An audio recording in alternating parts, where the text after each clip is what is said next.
The debt capital markets has been very busy. It's the busiest start to the year we've ever had. We've been able to close quite a few issuances, landmark issuances, both from the region and outside. And I think what's driving that is very strong, investor liquidity. So issuers are very confident of being able to successfully place their issuances.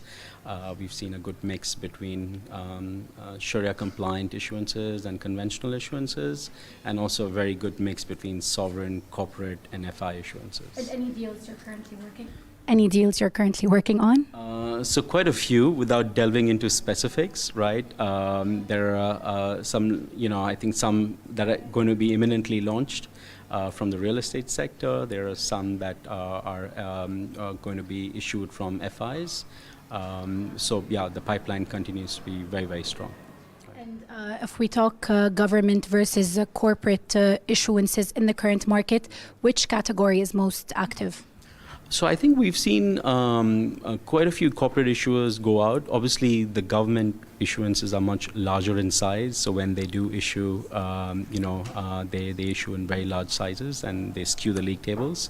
But you recently saw ADQ do a debut bond, which was very successful, and you will continue to see a couple of other large issuers coming to the market, both from UAE and Saudi Arabia.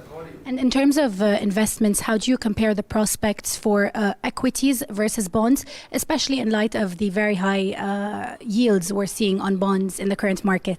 So a very interesting question, not an easy one to answer. Obviously, the view now is that interest rates are expected to stay higher for longer.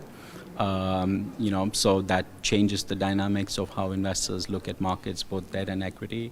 I think we're in a position where most of the investors we speak to are very liquid, and therefore we're seeing deployment, interestingly enough, on both markets. The equity capital markets in the region also offer you, at least as large government-owned companies, very strong dividend yields. So it's a very interesting play. You get very high-yielding stocks that also have some growth attached to it. On the flip side, we're also doing issuances like Spinnies that are probably not a very high dividend yielding stock, but have a lot of growth potential. And that's why they've been very well, absorbed by the market.